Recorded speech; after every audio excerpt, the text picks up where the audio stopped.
మావిగన్ అనేటువంటిది ఎందుకు నచ్చట్లేదు?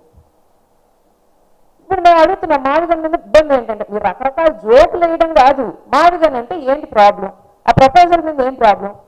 వివిధ వీళ్ళు కూడా పార్టీ పెద్దలు కూడా ప్లాన్ బిగా దాన్ని తీసుకోవడానికి ఏమి ఇబ్బంది అని అడుగుతున్నారు. దానికి సమాధానం చెప్పరు. కూటమి ఒక్కటి అనుకుంటే సరిపోతుందా?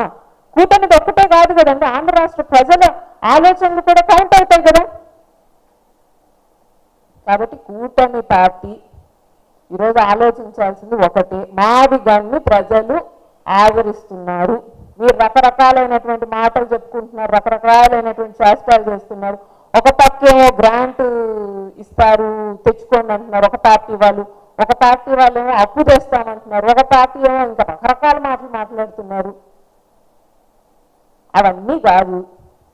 ఈరోజు మీరు మీకుండేటువంటి క్యాపిటల్లో ఉండేటువంటి ప్లస్ మైనస్లు ఏంటి, లేకపోతే మావిగన్లో మీకు ఉండేటువంటి కనిపించేటువంటి లోపాలు ఏంటి, అవి చెప్పకుండా ఎంతసేపు ఎక్కిరిచ్చేసి వెళ్ళిపోతే ఎట్ట? అది కాదు కదా పాయింట్. పేరు నచ్చకపోతే మీరు పేరు మార్చి పెట్టుకోండి. మిమ్మల్ని మేము అదే పేరు పెట్టుకోమన్నా జగన్ అన్నే చెప్పారు. మీకు ఆ పేరు అభ్యంతకరంగా అనిపిస్తే వేరే పేరు పెట్టుకోండి. మేము మావిగన్ అంటే నా తెలుసు మీకు వినిపించాలి మా జగన్ అని, కాబట్టి మీరు వేరే పేరు పెట్టుకోండి, మీకు నచ్చిన పేరు పెట్టుకోండి. కానీ గ్రోత్ కారిడార్లో ప్రాబ్లం ఏంటనే చెప్పకుండా ఇటువంటి వ్యాఖ్యలు చేసి హోంమంత్రి దాన్ని వెనకేసుకొని వచ్చి వివిధ ఆడవాళ్ళు దాన్ని వెనకేసుకొస్తుంటే అంటే బాధగా ఉంది.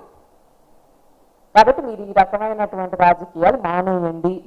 ఇవి ఏ రోజుకి మీకు బయటికి అవకాశం ఇవ్వవు. ఫైనల్గా నేను చెప్పొచ్చేది ఏంటి, మావిగన్ అనేది హిట్ అవుద్దా లేదా అనేది ప్రజలు చూస్తారు. మీరు మావిగన్కి భయపడి ఇటువంటి కుట్రపూరితమైన రాజకీయాలు మహిళల మీద ఒళ్ళు దగ్గర పెట్టుకోకుండా ఇంకొకసారి మాట్లాడితే ఎవరైనా కానీ వైఎస్ఆర్ పార్టీ తరఫున వైఎస్ఆర్ మహిళలు అందరం కూడా ఇంకా ఉద్యమిస్తాము. ఈ రోజుకి ఇప్పుడు పోలీసులు అయితే ఆపగలిగారు, పోలీసులు కూడా ఆపలేరు మమ్మల్ని. మీరేమనుకుంటున్నారు?